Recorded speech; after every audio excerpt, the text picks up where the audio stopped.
Pengurusan perakaunan dan audit merupakan elemen penting dalam perniagaan untuk mengukur dan menilai prestasi perniagaan. Masterclass kali ini membincangkan topik pengurusan perakaunan dan audit bagi perniagaan pada 16 Disember jam 11 pagi. Tonton perbincangan platform digital ini bersama panel-panel profesional Nik Nur Isra bin Nik Norzlan, Pengurus Kanan Kumpulan Takbir Urus Korporat, Pengurusan Risiko dan Integriti Media Prima Berhad, Muhammad Firdaus bin Sulaiman, President of MyPack Accountants Club. Anda juga berpeluang memenangi wang tunai secara live di Masterclass Bulletin FM. Klik follow dan like Facebook Bulletin FM untuk menonton siaran langsung Masterclass ini eksklusif di Bulletin FM. Tuan-tuan dan puan-puan, Assalamualaikum dan selamat datang ke Masterclass Bulletin FM 2022. Bertemankan saya pada hari ini Hanif Miswan dan ini adalah edisi 16 Disember 2022. 11 pagi tepat kita bermula untuk kita membawakan kepada anda perkongsian solid selama 1 jam ini berkaitan dengan segala ilmu pengetahuan. Ada cabang, ada bidangnya untuk kita ketahui pada hari ini berkenaan dengan ilmu bidang perniagaannya. Dan pada hari ini juga kita ingin beritahu kepada anda, kita bersiaran secara langsung di Facebook Live Bulletin FM dan juga di aplikasi Audio Plus. Jadi jangan lupa untuk muat turun sekarang dan dengarkan kami di mana-mana sahaja. Okey, dan ini menariknya kerana Masterclass Bulletin FM ini kita bawakan topik daripada kita on air ke digital pada ketika ini secara percuma, khas untuk anda semua pendengar setia Bulletin FM. Dan sambil menonton, jangan lupa untuk bertanyakan soalan kepada panel-panel yang akan saya perkenalkan sebentar sahaja lagi, khusus untuk mereka jawab, kerana percayalah cakap saya bukan mudah ya untuk kita mendapatkan ilmu pengetahuan berkenaan dengan perniagaan daripada mereka yang hadir pada hari ini. Okey, kita nak perkenalkan kerana topik pada hari ini sangat menarik, iaitu berkaitan dengan kepentingan audit di dalam urusan perniagaan kita. Dan kita ingin bawakan kepada anda dua panel yang kita telah pun wara-warakan secara on air dan ini saya perkenalkan secara rasminya. Di sebelah kiri saya yang pertama adalah Encik Nik Nur Isra Nik Norzlan, Pengurus Kanan Kumpulan Takbir Urus Pengurusan Risiko dan Integriti Media Prima Berhad. Dan sedikit biodata kepada Encik Nik kita adalah beliau telah pun 17 tahun pengalaman sebagai auditor di Media Prima Berhad, kelulusan Bachelor of Accountancy, Accounting dan juga Finance, Associate Member of Institute of Internal Auditors Malaysia, Member of ASEAN Chartered Professional Accountant dan Member of Malaysian Institute of Accountants. Okey, ini daripada Encik Nik Nur Isra Nik Norzlan. Selamat datang Encik Nik. Terima kasih kerana sudi bersama dengan kami pada usahawan pada Masterclass Bulletin FM pada ketika ini. Dan saya nak perkenalkan panel saya yang kedua di hujung sana adalah Encik Muhammad Firdaus bin Sulaiman, President of MyPack Accountants Club. Dan ini sedikit biodatanya, izinkan saya untuk membacakannya ya. Member of the Association of Chartered Certified Accountants ACCA United Kingdom, a member of Chartered Banker Institute CBI United Kingdom. Latar pendidikan, beliau memiliki Bachelor of Accountancy, Hornet University Teknologi Mara, Chartered Banker, CB dan Association of Chartered Certified Accountants ACCA. Memiliki Certificate of Star Awards Outstanding Performance and Dedication daripada M-Bank Berhad, Certificate of Star Awards Helpful and Able to Serve M-Bank Berhad, Top 50 Recognition in Contribution Ideas Competition M-Bank Berhad, dan the highest score in Project Management Leadership 14 M-Bank PLC. Wah, hebat ya panel kita. Selamat datang Encik Firdaus. Terima kasih Hanif. Wow, saya terus berasa gementar lah dekat sini ya untuk kita kongsikan kepada anda. Dan mungkin kita ingin bawakan satu perkongsian berkaitan dengan kepentingan audit dalam pengurusan perniagaan ini. Mungkin kepada mereka yang masuk ke bidang perniagaan, mereka rasa macam dah tahu dah semua serba-serbi berkaitan dengan perniagaan, marketingnya, product placementnya, dan kemudian ialah soal jual beli urusan perniagaan ni check and balance-nya saja. Yang penting seimbang akaun cukup. Tapi mungkin lebih daripada itu, dan itulah pentingnya topik yang kita nak bawakan selama sejam ni. Mungkin Cik Nik Nur Isra boleh kongsikan perbezaan pengurusan perakaunan dan juga audit itu sendiri. Apa kepentingan pengurusan perakaunan khususnya bagi perniagaan yang terlibat dalam sektor yang berskala besar ini, Cik Nik? Okey, terima kasih Hanif. Yeah. Assalamualaikum and selamat pagi kepada semua. Ya. Okey, sebelum saya menjawab soalan Cik Hanif, saya nak ketengahkan dari segi overall corporate world lah macam mana. So first kita kena understand yang ada 3 basic area lah. Kita ada yang management punya area, which is dari segi approach 3 lines of defense, memang the first line lah, which is the management, kewangan, accounts. Yang kedua pula yang bahagian pengurusan risiko dan compliance lah. So itu line kedua. Dan yang ketiga adalah audit, which is area yang last last line of defense lah. Yang line ketiga. Okey, itu dari segi corporate punya areas lah yang ni. So untuk membezakan atau soalan dia adalah perbezaan antara perakaunan dengan audit. Betul. Perakaunan adalah lebih kepada financial ataupun dari segi review kewangan serta pembelanjaan dan bajet untuk sesebuah perniagaan ataupun syarikat lah. Di mana berbeza ni dengan audit, di mana juru audit adalah pihak yang defense line ketiga tu akan review dan akan verify certain information yang dilaksanakan oleh pihak finance ataupun kewangan lah. Okay. So pihak audit ni lebih kepada melaksanakan tugas dari segi review operasi. Kita akan membaiki memberi recommendation serta membaiki proses-proses yang ada gaps ataupun ada kelemahan lah. Itu audit dari segi audit dalaman lah.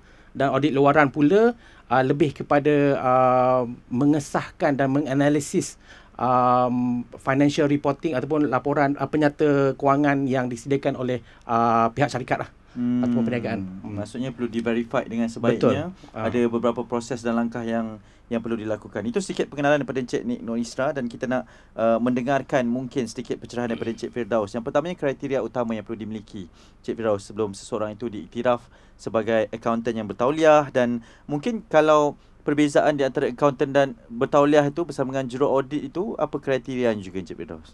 Okey, terima kasih Hanif. Okey, yang pertama sekali, untuk layak untuk menjadi akauntan bertauliah ataupun chartered accountant ni, mestilah yang pertama kita kena tengok di manakah akauntan itu berada. Sebagai contoh, kita di dalam Malaysia, dia ada Akta Accountant 1967.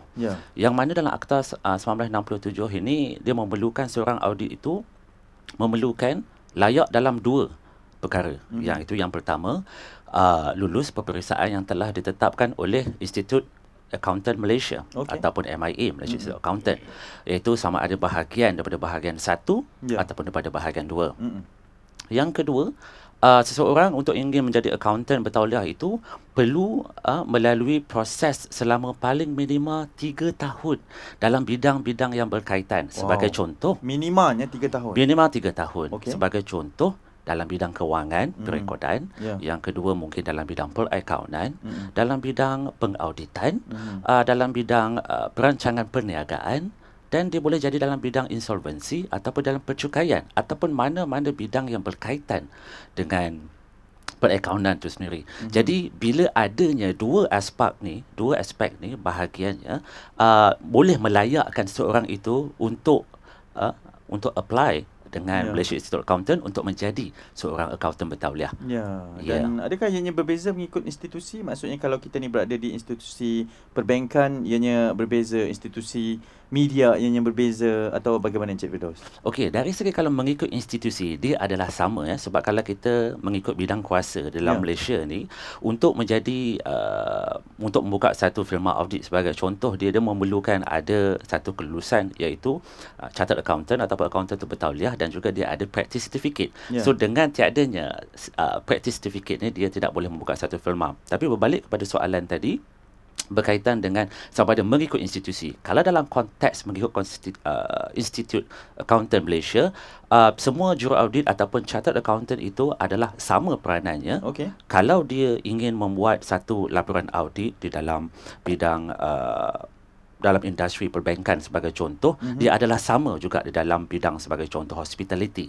So syarat dia adalah untuk berdaftar sebagai akauntan bertauliah dengan Institute Accountant Malaysia, itu yang pertama.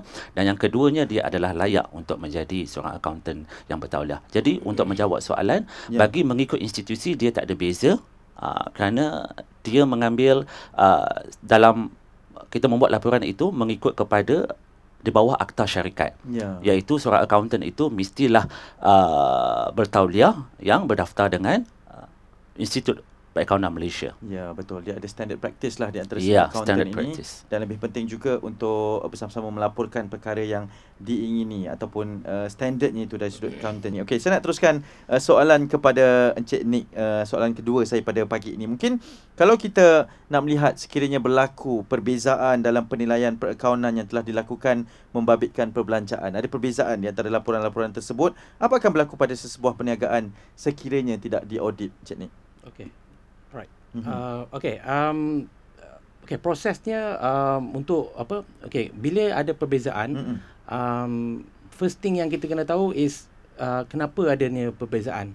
Dan juru audit ataupun juru audit luaran akan menyelidik sama ada perbezaan tu adalah antara sebab-sebabnya mungkin human error ataupun process error.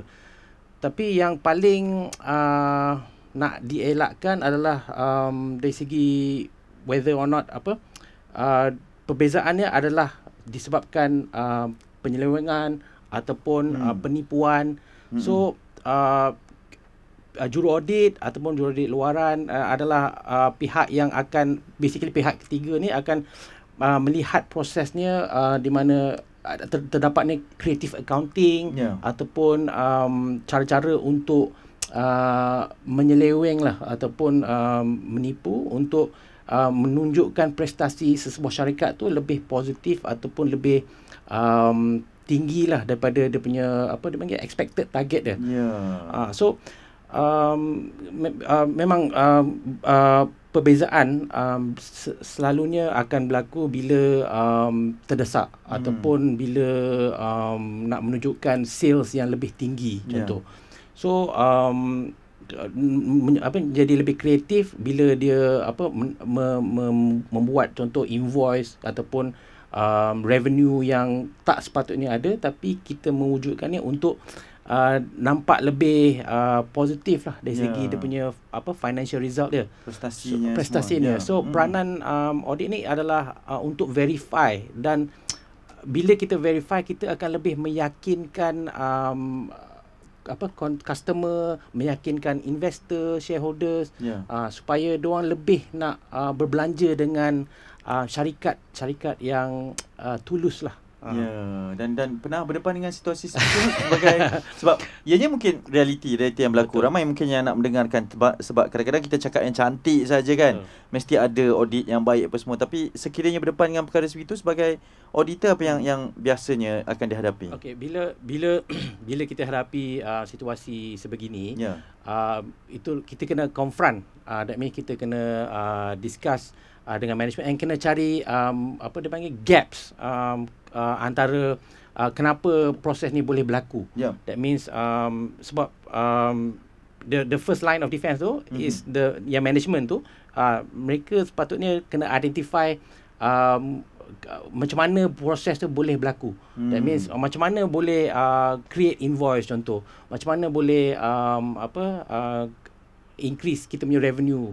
So benda macam ni sepatutnya diketengahkan sebelum audit tu masuk.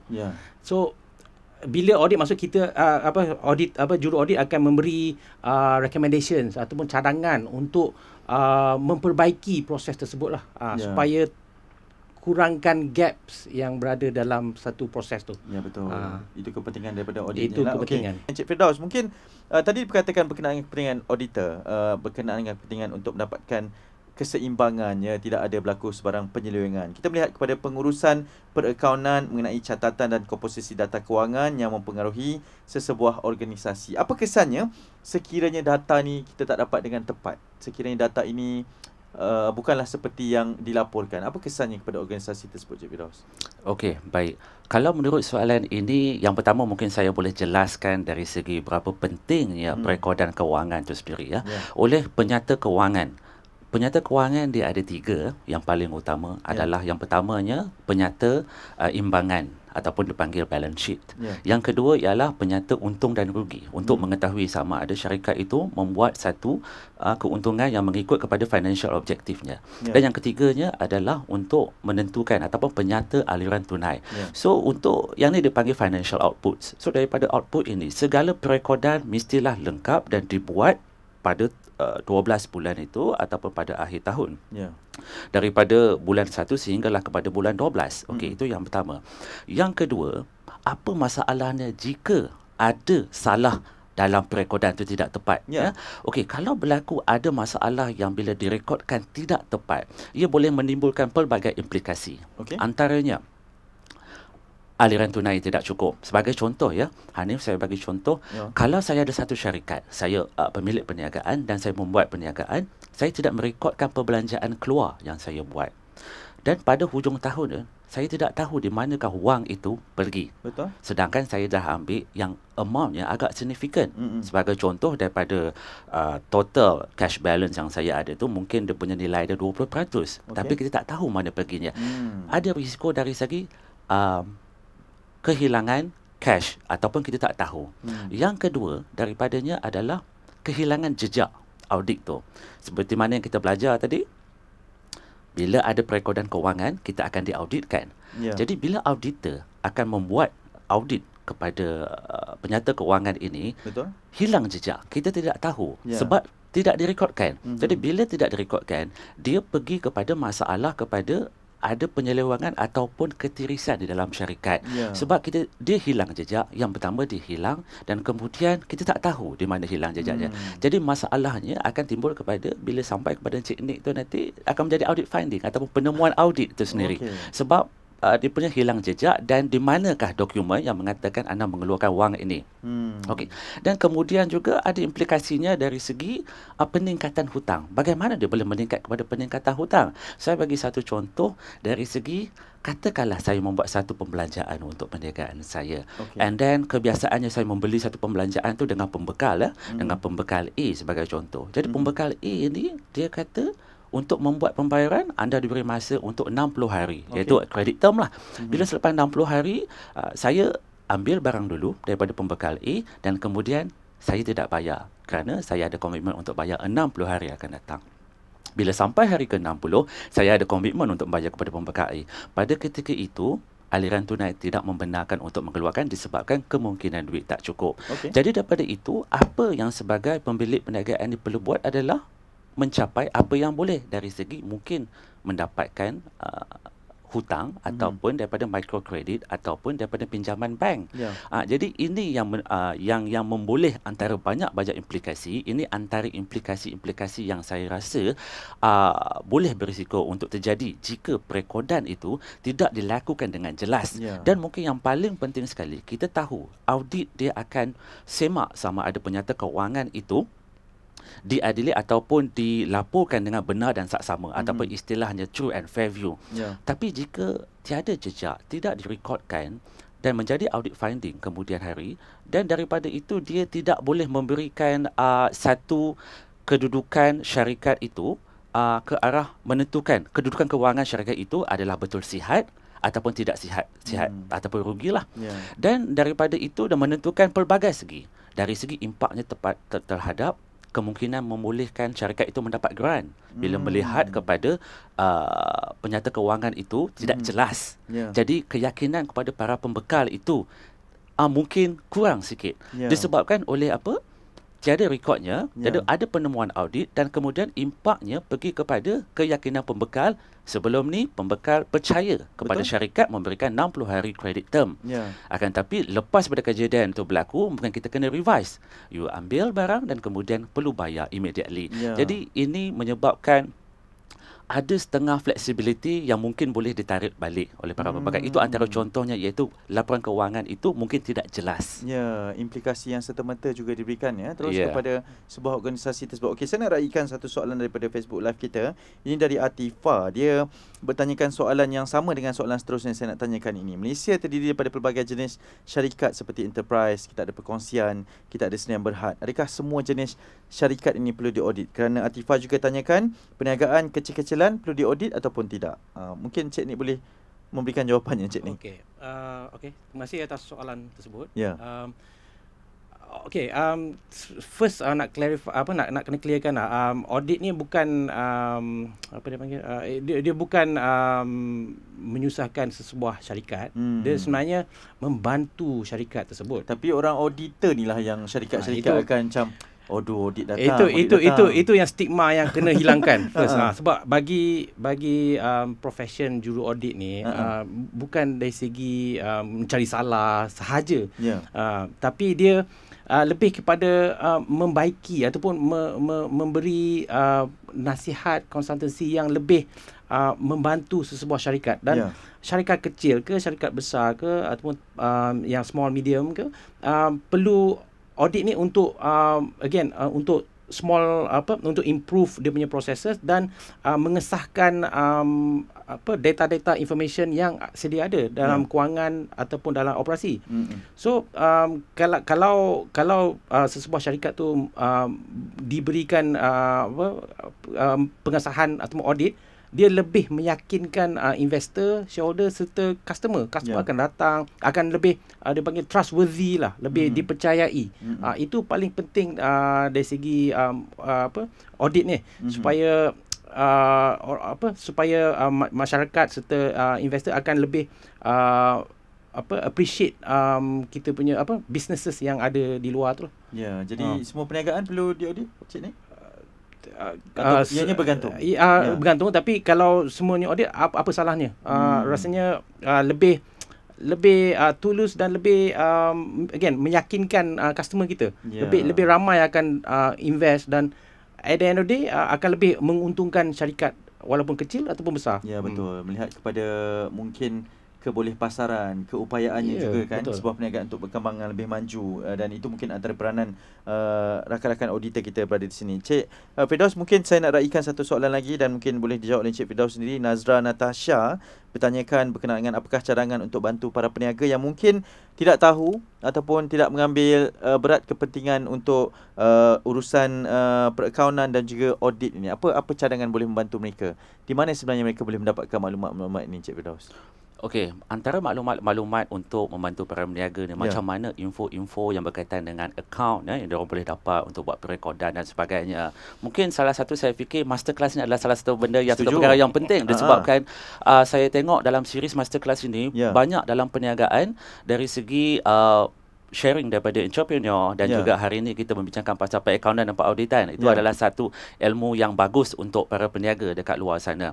Okey, dari segi yang keduanya, dari segi dari segi para peniaga dia boleh lihat adalah mungkin boleh melihat daripada sistem sistem yang ada di luar sana. Sebagai contoh, dia akan melibatkan kos, akan tetapi dia punya kos tu mungkin minimal. Tidak semua peniaga memerlukan kos yang tinggi. Kalau kita tengok dalam konteks dalam perniagaan, kita adanya enterprise, kita ada perkongsian dan kita ada dalam syarikat, iaitu mungkin sdn berhad ataupun swasta awam ataupun dipanggil berhad ataupun mahu korporasi. Daripada dalam banyak konteks ini, kalau kita lihat, kalau saiz perniagaan untuk enterprise ataupun pemilikan tunggal dan perkongsian itu, kebiasaannya saiznya adalah lebih kecil. Bila perniagaan lebih kecil, tidak mungkin dia akan menggunakan sistem yang lebih besar seperti mana sdn berhad ataupun berhad company. Okey, ada perbezaan. Dia ada perbezaan. Jadi tidak perlu takut kalau ingin cuba menggunakan satu sistem yang mana sistem itu boleh mencorak ataupun mengeluarkan financial output. Sebagai contoh, kalau seorang peniaga dia tidak mahir dalam bidang kewangan untuk buat penyata kewangan dan sebagainya, langkahnya mungkin boleh mencari seseorang yang mahir dalam bidang itu. Sama ada untuk mencari seorang accountant untuk nak menguruskan keuangan, ataupun sekarang ni lebih mudah untuk boleh mendapatkan sistem. Ada setengah sistem tu mungkin boleh memberikan trial dia punya trial version dulu, Okey. boleh mencuba, dan kemudiannya mungkin bayaran untuk mengikut bulan, yang mana saya faham enterprise dan ataupun perkongsian ini, bisnes perkongsian ini, kebiasaan diorang memerlukan cash flow. Setuju. Kerana diorang tiada gaji yang makan gaji, itulah pendapatan perniagaan diorang, itulah diorang pakai untuk rolling and Yeah. ada to reinvest to Yeah. another project, ataupun daripada situlah dia boleh dalam konsep syarikat ini dipanggil akru, ataupun perakruan ini digunakan untuk pembayaran secara bulanan yang Ya. telah ditetapkan. Jadi dalam kos yang terlibat itu, mungkin untuk menjawab kepada soalan tadi adalah untuk boleh memberikannya kepada accountant untuk menyelesaikan ataupun Ya. menguruskan penyata kewangannya, ataupun yang kedua boleh mempertimbangkan sistem perakaunan. Ya. Yang mana sistem perakaunan tu mungkin cukup sekadar yang asas ataupun yang basic, tidak perlu yang begitu fancy seperti mana dalam syarikat. Dalam syarikat tu sebab dia punya aktiviti perdagangan tu terlampau besar. Okey. Jadi dia memerlukan satu dana ataupun investment yang besar. Ya. Akan tetapi kalau enterprise pemilikan tunggal, saya ada perniagaan yang bernilai hasilnya lebih kurang mungkin dalam RM10,000 saja, RM100,000 saja dan ke bawah. Ya. Dia tidak perlu menggunakan yang setara dengan syarikat punya sistem. Wow, maksudnya ada flexibility lah juga. Dia ada flexibility untuk memilih. Wow, melihat kepada jenis perniagaannya juga kan. Okey, jadi diharapkan menjawab soalan daripada Nazra Natasha ini sangat menarik, sangat memberikan informasi, dan diam tak diam kita dah hampir 30 minit bersama-sama untuk berbicara berkenaan dengan pengurusan perniagaan ini secara auditnya. Saya nak terus tanyakan soalan daripada audience kita, penonton-penonton kita memang ramai sekali. Ini saya nak raikan. Wow, ramai ni. Yang pertamanya kita ambil daripada Muhammad Ramadan lah ya. Nak tanya macam mana saya nak buat bisnes kecil-kecil ni, macam mana nak bantu kawan-kawan saya untuk fahamkan diorang tentang pengurusan perakaunan dan juga audit.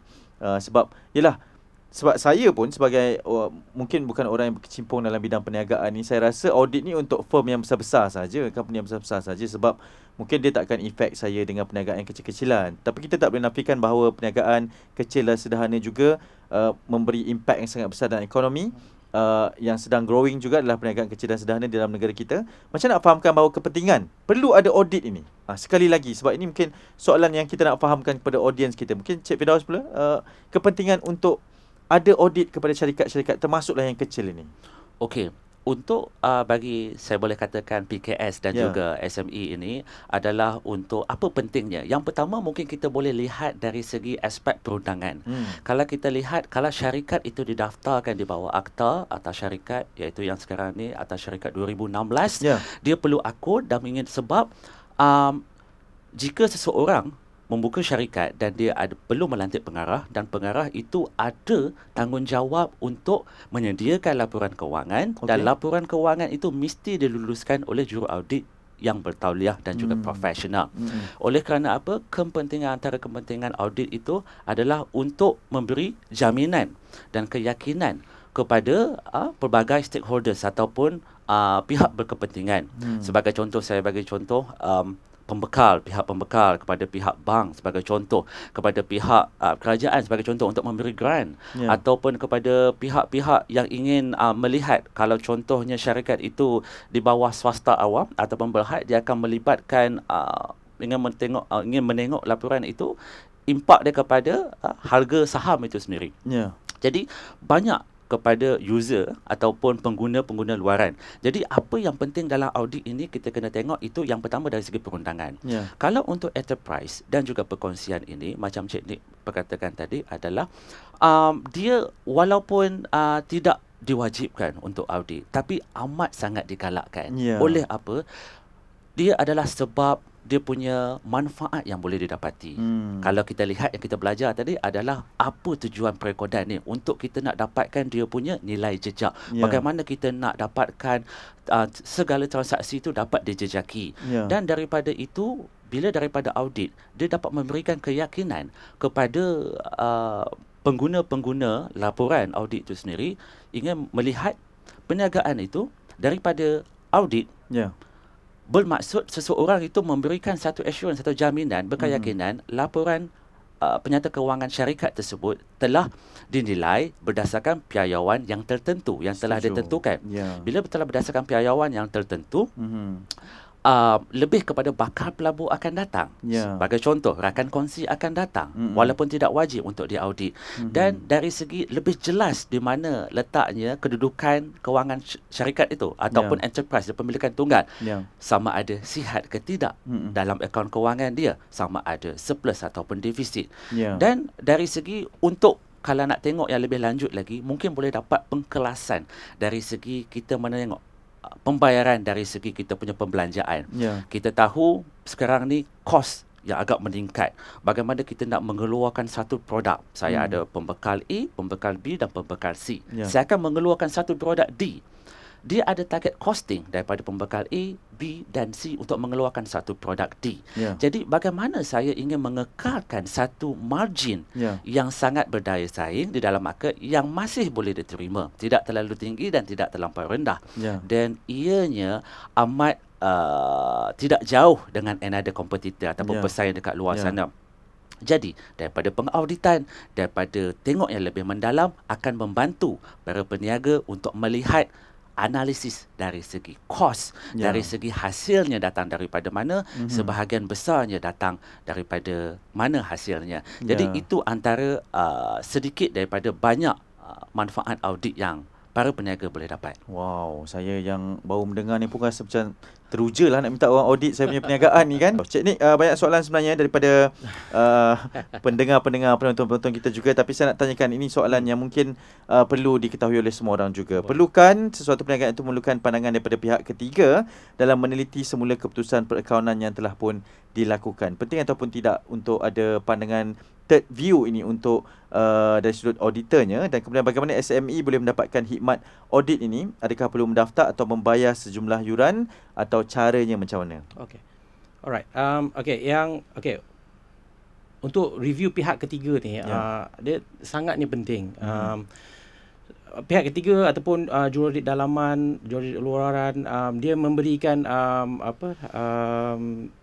bebas daripada segala dia macam independent review. Dia bebas daripada dia bagi independent assurance, independent review, dan dia tidak ada pengaruh ataupun influence daripada lembaga pengarah, daripada pihak pengurusan. So bila pihak ketiga ataupun audit dalaman reviews certain financial punya kewangan punya results, normally laporan normally akan ada independent lah. So dia jaminan yang bebas. So itu memberi manfaat, benefit seperti Cik Firdaus mention, manfaat kepada investor serta customer lah.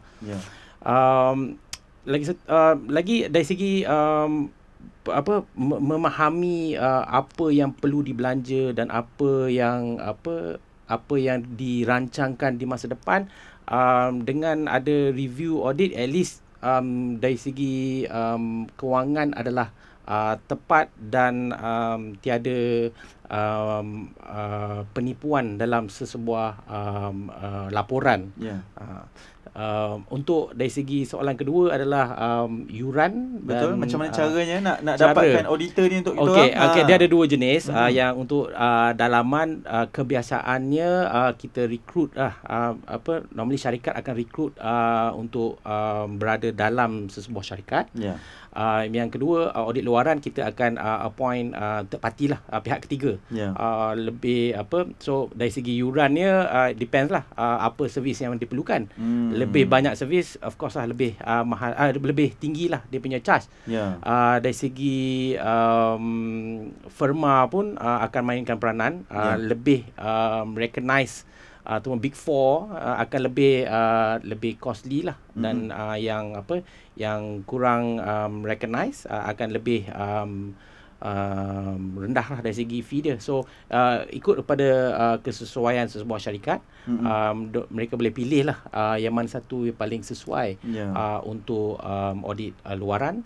Dan audit dalaman pula it depends nak berapa ramai kalau certain company mungkin nak satu group yang ataupun ramai lah auditornya. ramai, ada yang nak sikit. So it depends on size sesebuah syarikat tersebut lah. Ya, dan boleh terus approach sajalah untuk mendapatkan perkhidmatannya. Betul. Tak perlu takut, sebab saya nak tanyakan soalan ni Okey. daripada Adam ni. Adam. Dia kata kenapa kita sebagai pekerja akan sentiasa rasa juru audit ni ibarat macam orang yang suka cari kesalahan. Ini stigma ni macam mana nak alihkan ni?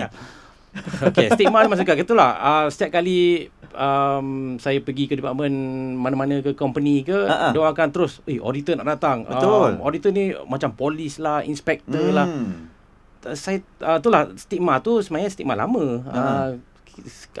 Juru audit bila masuk dalam sebuah syarikat ataupun sebuah department, kita juru audit lebih kepada nak membaiki proses-proses yang sedia ada. Okey.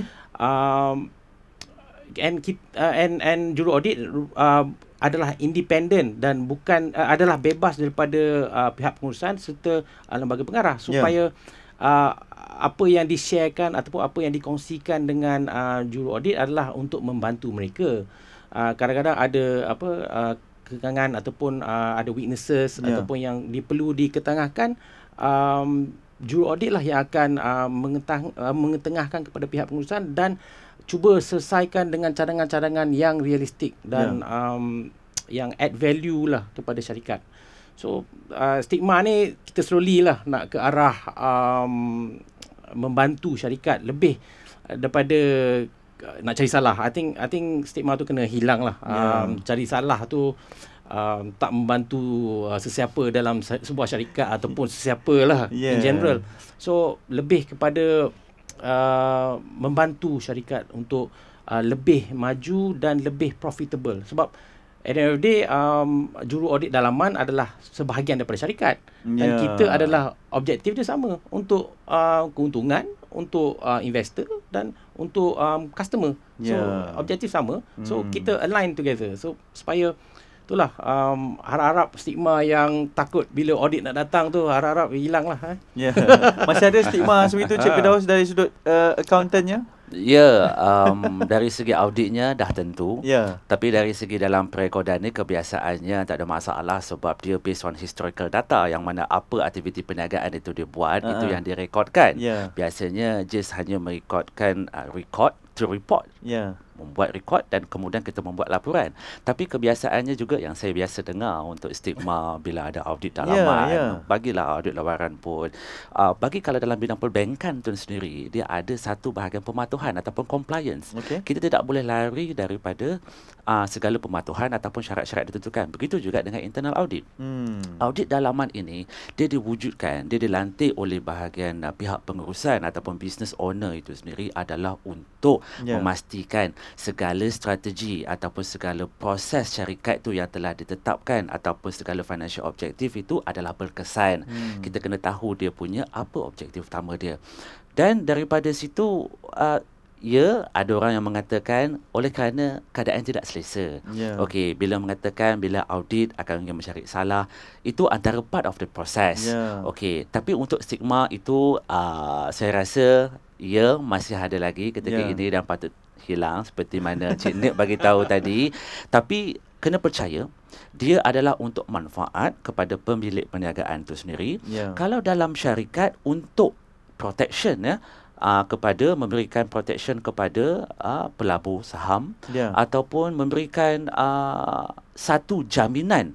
Audit ni kita kena faham dia memberikan jaminan dan keyakinan kepada banyak pihak. Pihak bank untuk mendapatkan pinjaman bank, dari segi pihak pembekal, dari segi pihak pemiutang dan sebagainya. Pakai pihak yang kita boleh manfaatkan.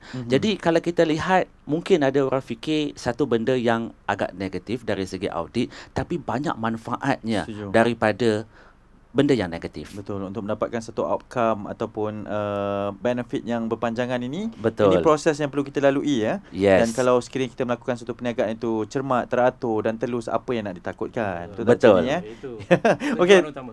Itu tujuan utamanya. Betul. Jangan nak takutlah, senyum je tadi auditor kita di sebelah ni. Saya nak panjangkan soalan kepada Encik Firdaus untuk mendapatkan sedikit insight dan informasi berkaitan dengan situasi sekarang ini Encik Firdaus. Arus teknologi.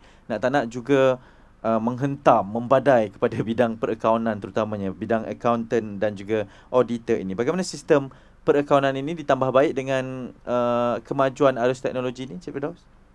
Okey, kalau kita lihat satu sistem ini, pelbagai industri yang impacted daripada sistem ni. Kita tengok yang sekarang dia lebih maju menggunakan artificial intelligence dan sebagainya. Tapi kita kena faham sistem ini hanya untuk membantu syarikat ataupun perniagaan itu untuk menguruskan penyata kewangan dan sebagainya. Perniagaan banyak penggunaan teknologi untuk membantu kepada menambahkan produktiviti dan efisiensi kepada perniagaan. Sama juga dia berlaku kepada perekodan dalam perakaunan itu sendiri. Sistem perakaunan tujuan dia untuk merekod, untuk mengeluarkan output kewangan yang saya sebutkan 3 tadi, iaitu penyata imbangan, penyata untung dan rugi dan aliran tunai. Okey. Jadi untuk kebiasaannya penambahbaikan, berbalik kepada kita tengok konteks perniagaan itu sendiri. Adakah perlu? So para peniaga perlu mengetahui sama adakah perlu untuk mengeluarkan. Kita kena tahu sistem itu datang dengan kos dia. Jadi amat penting. Yang pertama kita tengok kita sebagai peniaga sebagai pemilikan tunggal, pengkongsian ataupun maupun syarikat. Kalau perkongsian tunggal dan ataupun perkongsian ataupun pemilikan tunggal, ia cukup sekadar adakan satu sistem yang asas ataupun yang basic, cukup sekadar untuk rekod dan report. Kita perlu tahu tujuan utama kita membuka perniagaan adalah untuk mendapat keuntungan. Betul. Kalau bagi company, kita perlu memaksimalkan keuntungan bagi pihak pelabur ataupun kepada shareholder. Jadi kita kena faham konsep tu. Kita boleh berbelanja walaupun syarikat itu mampu, tidak perlu sewenang-wenangnya dia boleh belanjakan dari segi sistem. Dia perlu mengikut keperluan. Okey. Dan kemudian kita perlu lihat dari segi sama ada keberkesanannya. Sebagai contoh, saya mungkin lihat sikit dari segi enterprise dan juga perkongsian.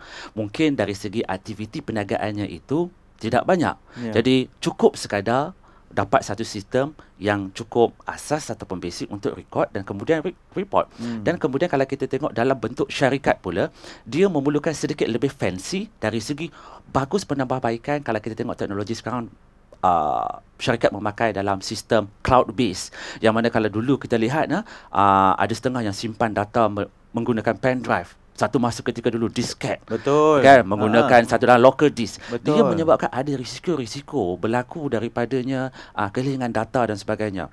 Jadi daripada cloud base, kebiasaannya kita dah outsource kepada pembekal yang mana kita boleh akses di mana-mana. Lagi pula kalau ada syarikat yang aplikasi secara work from home, yang mana dia boleh akses di mana-mana. Cloud base membantu dari segi accessibility daripada pelbagai tempat di mana saja. Yang kedua, mungkin boleh nilai tambah dari segi sistem tu ada ciri-ciri membuat analisis kepada data. Mungkin yang asas mungkin tak ada, dia ada limitasinya. Tapi kalau satu sistem itu membolehkan ada data yang boleh dibuat analisis, sangat bagus. Sebagai contoh, kita ada satu sistem, kita beli barang daripada pembekal. Dia ada, kita beli pembekal A, pembekal B dan pembekal C, dia ada kos dia. Kita tahu target costing yang kita target tidak mencapai objektif. Apa yang costing target kita? Macam mana kita nak kurangkan? Kita kena revise. Patutkah bekalan A ni kita tukarkan dia punya pembekal? Daripada mana datangnya? Daripada analisa ni. Jadi macam mana daripada sistem tu membantu kepada penjimatan kewangan untuk syarikat tu ataupun para peniaga. Dan kemudian boleh saya mungkin lari sikit daripada sistem perakaunan itu sendiri dalam perniagaan. Sistem dalam perniagaan, kalau pemilik perniagaan itu mengambil inisiatif untuk nak adakan sistem. Contoh, saya ada perniagaan, saya melakukan secaranya physical interaction dan juga saya ada website. Jadi kalau saya membuatkan, biasa yang Hanif kita tahu pembayaran tu dibuat dalam bentuk cash. Betul. Okey. Jadi kalau saya ada satu sistem, bila ada pelanggan ingin membuat order dan dia boleh membuat order melalui website dan pembayaran tu melalui yang kita tahu FPX, pembayaran secara online. Dia secara tak langsung membantu untuk dalam sistem perakaunan ini, kita tengok pembayaran telah dibuat terus masuk ke dalam bank account. Kurangnya human intervention dekat situ. Bila kurangnya campur tangan manusia kat situ, kurangnya error ataupun kesalahan-kesalahan yang mungkin akan berlaku.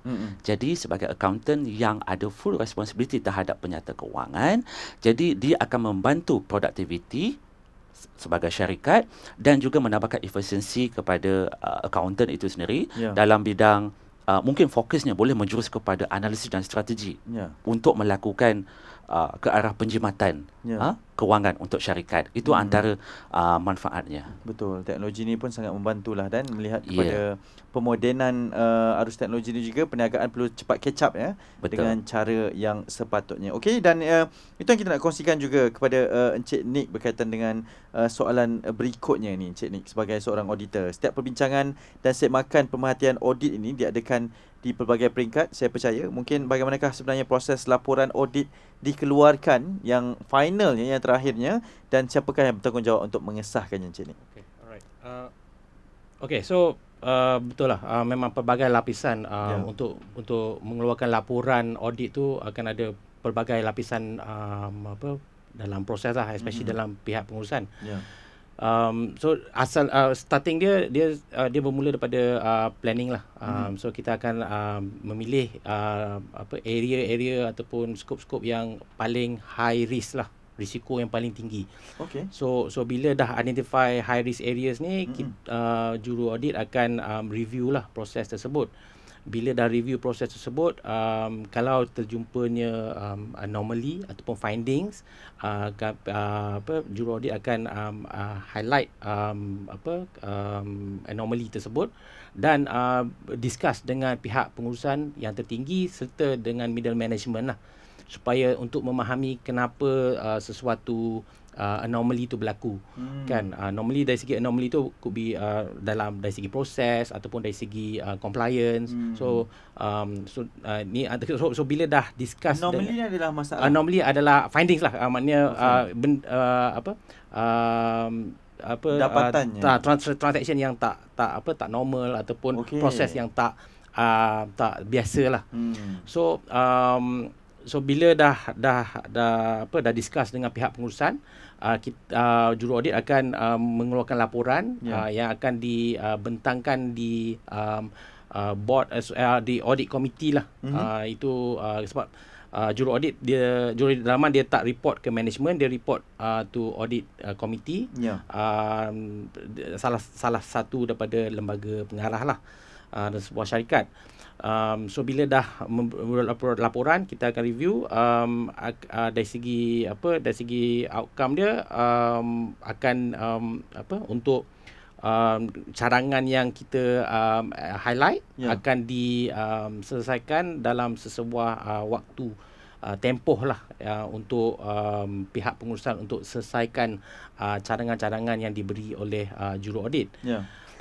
Soalan kedua, pengesahan tu audit committee dari segi juru audit dalaman, dan untuk juru audit luaran, external auditors, normally the chairman dengan the CEO or GMD akan verify lah, mengesahkan the final laporan daripada juru audit luar. Okey, dan saya nak terus raikan kerana satu soalan ini yang mungkin sesuai untuk ditanyakan, sebab perbincangan kita menjurus kepada kepentingan audit ini untuk setiap perniagaan, untuk meyakinkan investor untuk mengembangkan lagi perniagaan. Nak tengok sama ada setiap yang kita rekodkan itu selari ataupun tidak, tiada jejak yang hilang kan. Okey, adakah para pelabur ini, stakeholders yang future ini ataupun yang current ini, berhak untuk meminta sebuah syarikat itu diaudit atau menyimak laporan audit itu untuk meyakinkan mereka saja, Cik Firdaus? Okey, kalau maksudnya bagi pihak ketiga untuk memberikan melantik syarikat audit untuk bagi syarikat, Okey, so kalau untuk soalan ini saya lihat dari segi kita tengok objektif yang utamanya.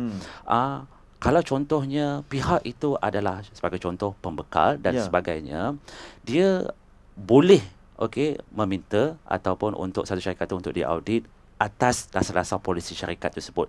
Dia boleh masukkan di dalam polisi syarikat itu mengatakan syarat untuk menjadi kepada supplier adalah mungkin salah satu kriteria dia, syarikat itu perlu diaudit, memberikan laporan kewangan dan perlu diauditkan. Benda itu boleh mengikut kepada peraturan yang telah ditetapkan oleh siapa yang meminta itu sebagai contoh. Sebagai contoh, pihak bank. dia ingin memberikan pinjaman kepada peniaga SME, PKS dan sebagainya. Jadi ada kriteria yang perlu dipenuhi. Sebagai salah satu contoh, macam mana cash flow, macam mana laporan keuangannya 3 tahun yang lepas, sama ada sihat ke tidak untuk membuat bayaran pada 3 tahun akan datang, 5 tahun akan datang sebagai contoh. Jadi pihak bank dia ada hak untuk meminta satu laporan keuangan yang laporan keuangan itu dia hanyalah bermakna jika telah diaudit oleh juraaudit yang profesional dan juga bebas sepenuhnya. Okey, dia tak ada tekanan daripada, sebagai contoh, seorang juraaudit dia tidak boleh bekerja ataupun dia tidak boleh ada saham dalam syarikat tersebut. So itu maksudnya bebas yang sepenuhnya. Jadi boleh kata, nak simpulkan dekat sini, sesiapa saja yang ingin meminta satu company itu untuk mendapatkan laporan itu diaudit, boleh meletakkan di dalam dia punya peraturan syarikat yang mana jika ingin berurus niaga, perlulah syarikat itu diaudit dan juga penyata keuangan dia adalah lengkap kemungkinan sebelumnya 3 tahun. So, jadi pengguna yang ingin membaca laporan itu sendiri dapat melihat di manakah advantage dan di manakah disadvantage company ini yang boleh untuk, sebab syarikat yang ingin nak melihat ini, satu parti lagi adalah untuk nak mengambil sebagai rakan niaga, sebagai contoh, untuk menjadikan pembekal. Dia wajib untuk tahu, dia ada hak untuk tahu sama ada bakal rakan niaga ini adalah fit enough to fit that role ataupun tidak. So ini adalah sangat penting. Betul, sangat penting dan perlu diperakui oleh semua berkenaan dengan kepentingan audit ini dalam perniagaan kita, terutamanya kalau kita ingin melihat satu perniagaan itu berkembang dengan lebih maju kepada tahap ataupun cara yang betul. Jangan takut pula kan. Okey, dan tak diam, kita dah hampir 5 minit saja lagi tinggal. Ini mungkin saya nak tanyakan soalan kepada Encik Nik tadi. Sekiranya berlaku anomaly itu tadi kan, sekiranya berlaku sebarang perkara-perkara yang dicurigai ini, sebagai seorang auditor, ke mana langkah seterusnya yang akan dilakukan untuk memastikan, untuk menasihati, ke mana perginya itu, Encik Nik? Okey, so bila ada sesuatu anomaly tu, dia akan ada sesi soal selidik lah. Kenapa ia berlaku, di manakah kelemahan dari segi proses tersebut. So bila dah identify ataupun dah dijumpai ataupun di untuk di mana berlakunya kelemahan tersebut, irregularities, di situ kita pihak juraaudit akan mempersembahkan kepada management yang proses ni perlu diperbaikikan. Juraaudit akan memberi cadangan di mana pihak pengurusan akan memberi respon kepada cadangan tersebut, di mana sama ada diorang setuju ataupun ada cara lain untuk memperbaiki proses ataupun kelemahan tersebut lah.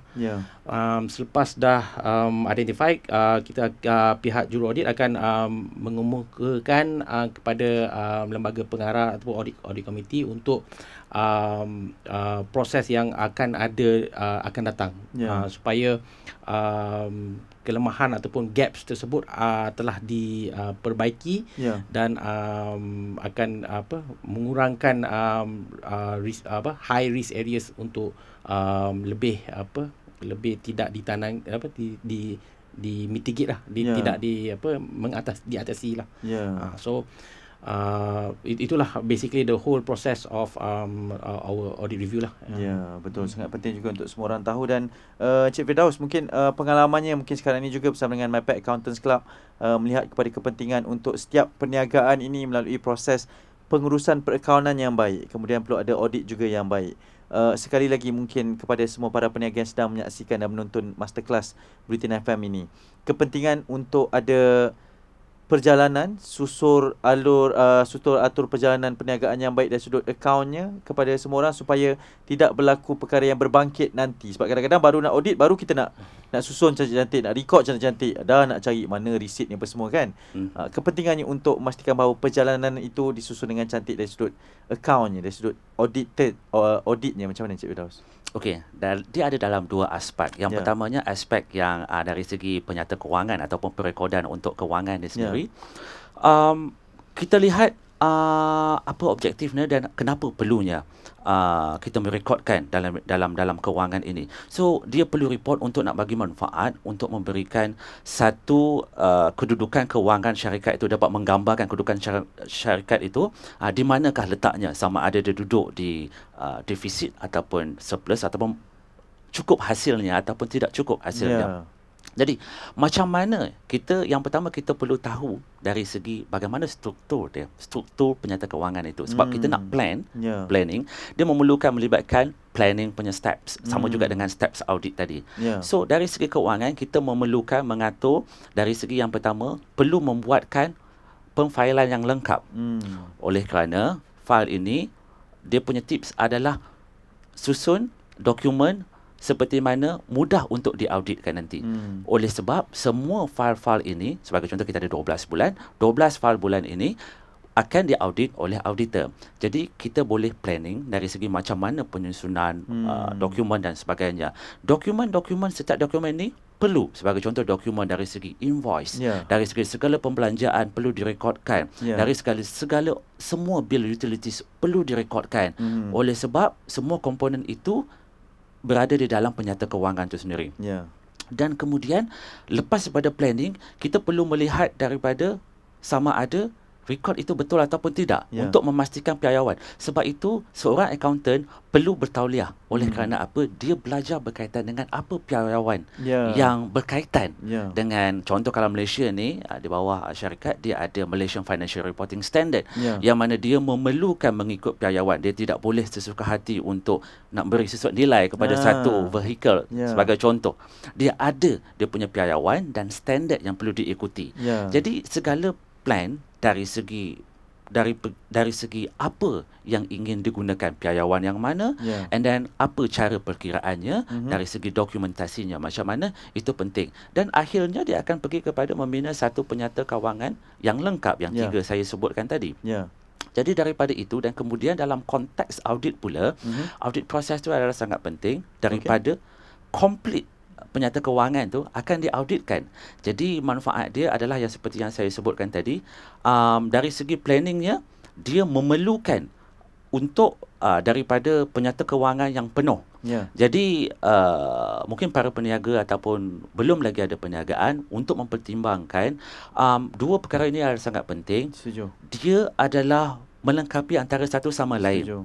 Objektif dia adalah sama. Sebagai contoh, manfaat je untuk maksimalkan satu perniagaan itu punya hasil, dan juga untuk memberi lebih kepada make sure dia punya keberkesanan tu. Jadi dia punya objektif tu adalah sama, baik audit dalaman ataupun audit luaran, dia adalah sama. Cuma audit luaran ni lebih kepada fokusnya terhadap penyata kewangan.